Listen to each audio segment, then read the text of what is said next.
मैं हूँ Sardar Haider, CEO of the newslight.pk website.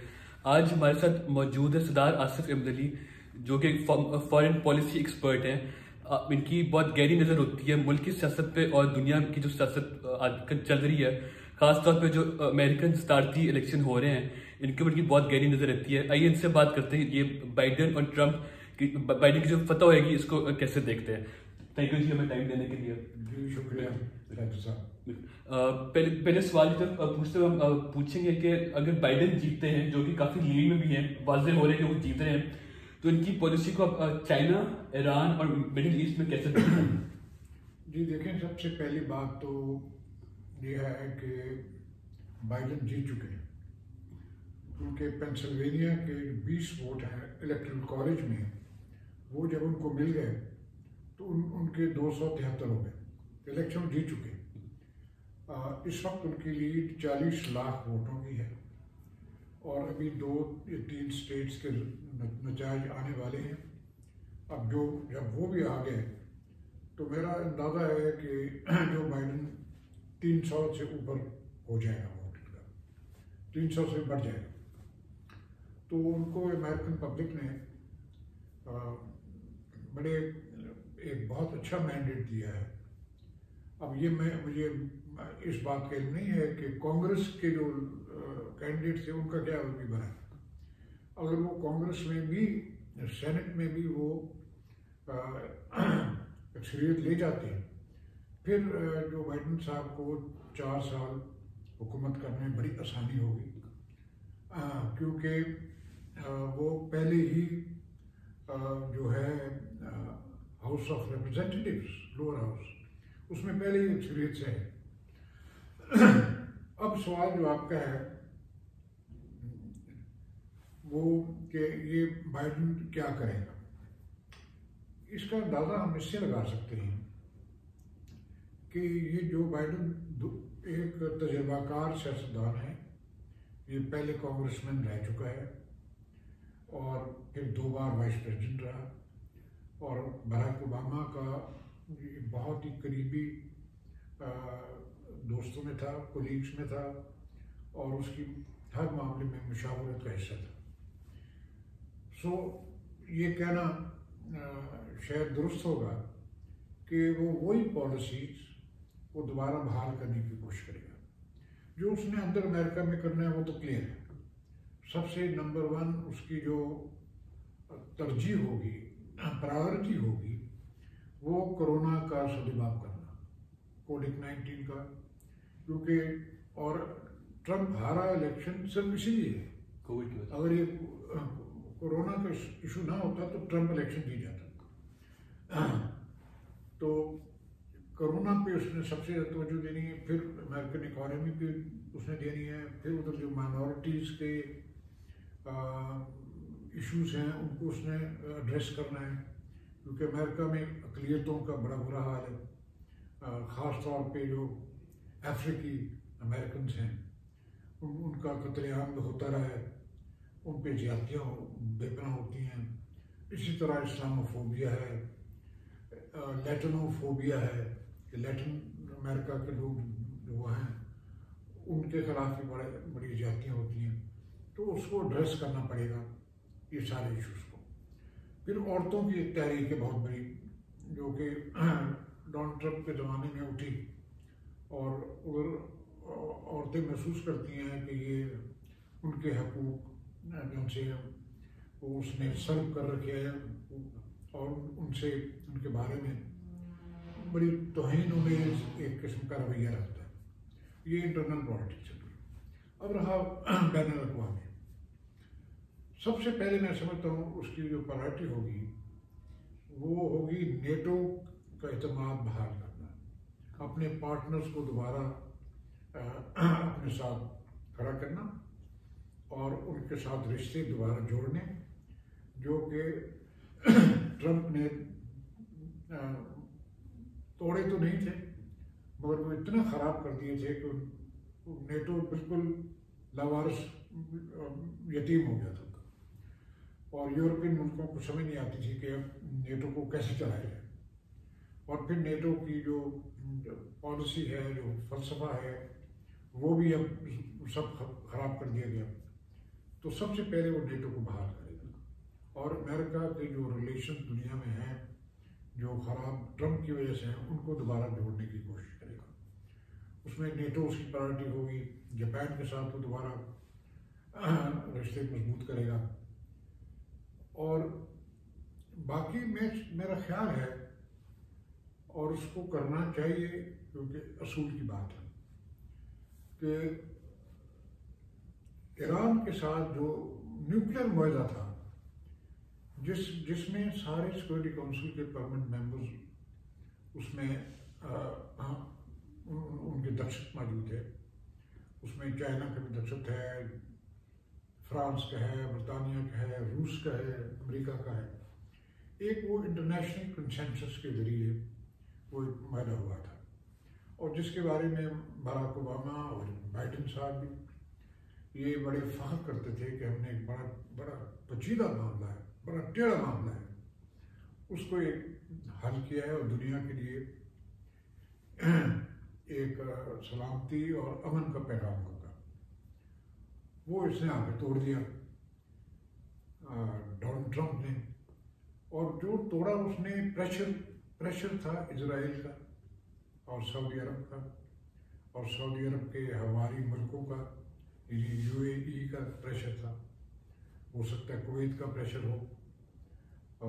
मिस्र ने तो खास हिस्सा नहीं लिया, मगर इन मुल्कों का और इजराइल का, क्योंकि वो नहीं चाहते थे कि ईरान को ऊपर से सैंक्शन उठे और ईरान एक मजबूत मुल्क बने। और ये एक अजीब मामला है मिडिल ईस्ट में कि, और इसकी सारी बैकग्राउंड शिया सुन्नी जो है इख्तलाफात है, ये इस शिद्दत तक चले गए हैं कि वो इस्लाम के दुश्मनों से भी जाके मुआहदे करने को तैयार है, इजराइल के साथ मुआहदे करने को तैयार है, ताकि ईरान की मुखालफत की जा सके। और यही आलम इस्लाम का ये बहुत बड़ा अलमिया है कि हमारे अंदर के इख्तलाफात इतने बढ़ जाते हैं कि फिर हम उसको बर्दाश्त नहीं कर सकते और जाके इस्लाम के दुश्मनों से मुआहदे करते हैं। और मैं समझता हूँ कि डोनाल्ड ट्रंप के ऊपर प्रेशर जो तो आया वो इसराइल का है और सऊदी अरब का है, और सैंक्शन दोबारा लग गया। अब उससे पता नहीं उनको कोई फ़ायदा हुआ या नहीं हुआ, मैं नहीं जानता, मगर ईरान अभी भी खड़ा है, अभी एक मजबूत मुल्क है। और ईरान ने फिर जवाब दिया उसका, यमन में जो हूती से उनकी सपोर्ट की और खुल्लम खुला सपोर्ट की, और इस हद तक की कि उन्होंने सऊदी अरब के जो ऑयल इंस्टॉलेशन, जहाँ ऑयल जो क्रूड ऑयल है उसकी रिफाइनमेंट होती है, वहाँ मिसाइल और ड्रोन अटैक किए। और उन्होंने एक पैगाम दिया दुनिया को कि अगर आप हमारे साथ ये करेंगे तो फिर उसका जवाब हम इस तरह देंगे। तो कहने का मकसद है कि किसी को कोई फ़ायदा नहीं हुआ ईरान को कॉर्नर करने का, ईरान के ऊपर सैंक्शन लगाने का। तो मैं समझता हूँ कि बाइडेन के ऊपर अब इखलाकी तौर पे, सियासी तौर पे उसके ऊपर लाजम है कि वो उस पॉलिसी की पासदारी करे जो कि उसके सदर बराक ओबामा ने की। तो मेरा ख्याल है ये भी खुलेगा चैप्टर। इससे जाहिर है इजराइल में और सऊदी अरब में एक बड़ा शदीद रद्द-ए-अमल होगा। मगर जब ओबामा ने परवाह नहीं की, रद्द-ए-अमल की, एक असूल के जरिए, असूल के तहत मुआहदा किया, तो फिर बाइडेन को करना पड़ेगा। फिर यहाँ जो डोनाल्ड ट्रंप के दौर में एक नया सिलसिला चल पड़ा है हमारे खित्ते में कि सऊदी अरब हिंदुस्तान के बहुत करीब हो रहा है, इजराइल वो भी बहुत करीब हो रहा है, अमेरिका वो भी बहुत करीब हो रहा है। और अमेरिका तो ने असला भी देना शुरू कर दिया हिंदुस्तान को, और सैटेलाइट टेक्नोलॉजी देनी शुरू कर दी है, जिससे पाकिस्तान की सिक्योरिटी को एक चैलेंज होगा। मगर उससे अगर ये मामला बहुत बाइडेन ने भी इसको तकवीत दी तो उससे फिर इस खित्ते में अदम तवाज़ुन हो जाएगा, बैलेंस ऑफ पावर जो है वो डिस्टर्ब हो जाएगी। और बैलेंस ऑफ पावर जब डिस्टर्ब होती है तो कोई ना कोई कुछ हो जाता है, और यहाँ कुछ होना दुनिया के लिए बेपनाह खतरे का बायस बनेगा, क्योंकि दोनों मॉडर्न आर्मीज हैं, मिसाइल टेक्नोलॉजी दोनों के पास है, न्यूक्लियर टेक्नोलॉजी दोनों के पास है, न्यूक्लियर वेपन्स दोनों के पास है। तो ये जंग बड़ी तेजी से एक न्यूक्लियर जंग बन सकती है, तो वो तो दुनिया को ले बैठेगी, हमें नहीं, सारी दुनिया को ले बैठेगी। और उसका ये है कि जो बम की तबाही होती है वो अलग है, रेडिएशन और जो तबाही होती है, लोग मरते हैं, शहर तबाह होते हैं। दूसरी जो सबसे ज़्यादा खतरनाक बात है कि वो जो राख उठती है, जब आगे लगती है और राख उठती है, वो दुनिया के सारे इर्द गिर्द एक रिंग बना देती है, और उस वो रिंग फैलना शुरू हो जाता है, और उससे फिर उसके असरात दुनिया के कोने कोने पे जाएंगे, क्लाइमेट बदल जाएगी दुनिया में। बेपनाह खतरनाक बात है। तो मेरा ख्याल है कि बाइडेन को इस बात का पूरा इल्म होगा, क्योंकि बहुत बड़े उहदों पे रह चुका है वो, और शायद वो यहाँ आम रेस ना होने दे।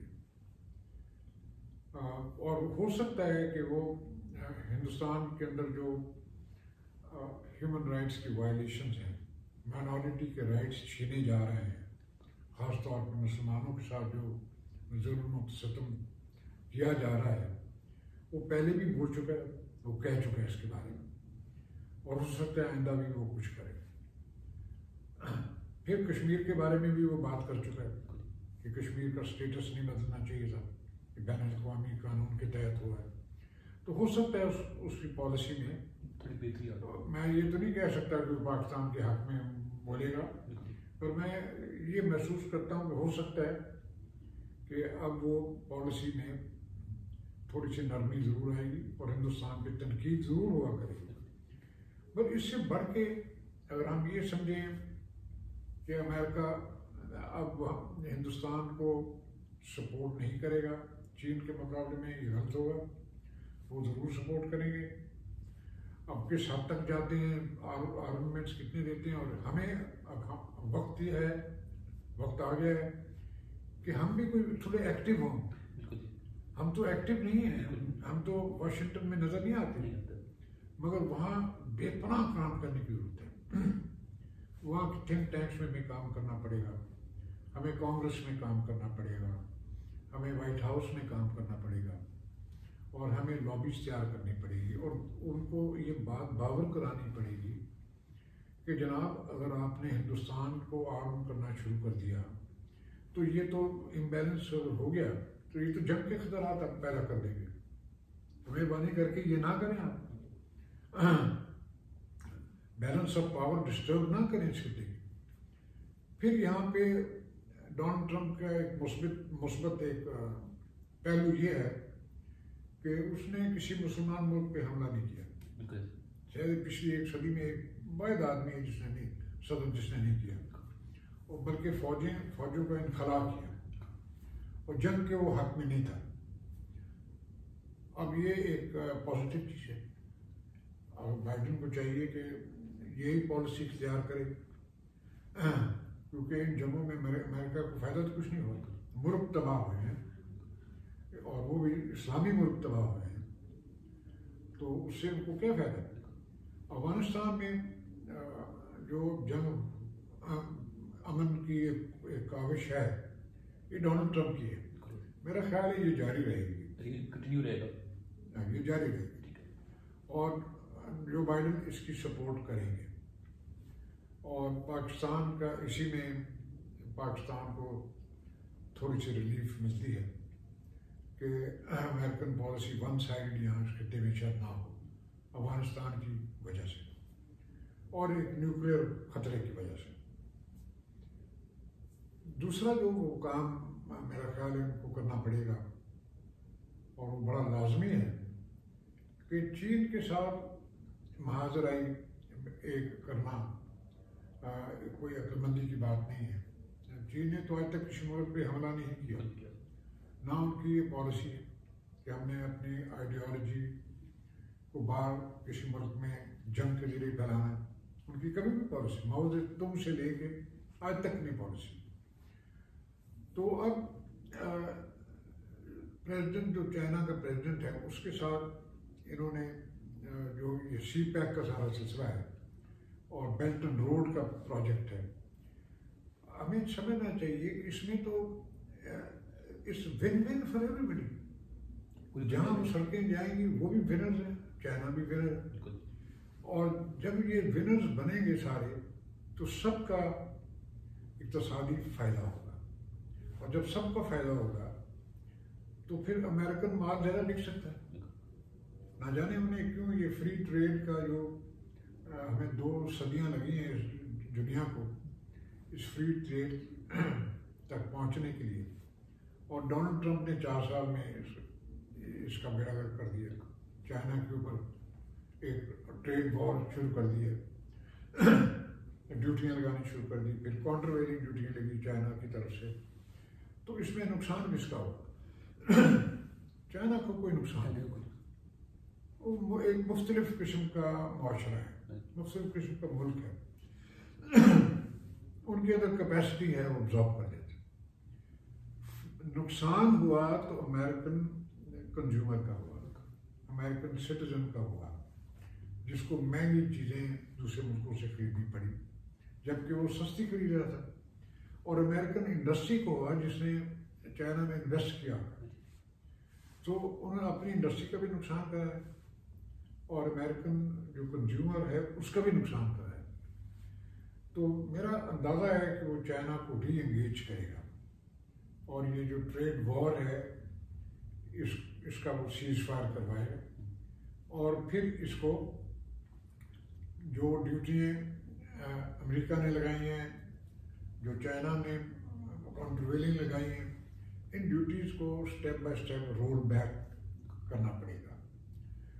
और हो सकता है बाइडेन उसमें नेगोशिएट करे अपने मुल्क के फ़ायदे के लिए, इसमें तो कोई हर्ज नहीं है। और चाइनीज़ अपने फ़ायदे की बात करेंगे, बट जब टेबल पे आके बात होगी तो उसके हल निकल आएंगे। तो मेरा अंदाज़ा है कि चाइना के साथ जो ट्रेड वॉर है वो बाइडेन ज़रूर ख़त्म करने की कोशिश करेगा। तो ये मोटी मोटी बातें हैं जो मेरी समझ के मुताबिक मैं आपकी खिदमत में अर्ज़ मैंने कर। Thank you so much. बिल्कुल नाज़रीन, ये थे सरदार आसिफ इमरली, फॉर्मर फॉरेन मिनिस्टर भी और फॉरेन पॉलिसी के एक्सपर्ट भी। इन्होंने बहुत एक गहरी नज़र रखी हुई है जो दुनिया की सियासत में हो रहा है, और हम इनका थैंक यू करके हम इजाज़त लेके इन्होंने हमें अपने वक्त का टाइम दिया। Thank you so much. Thank you ji.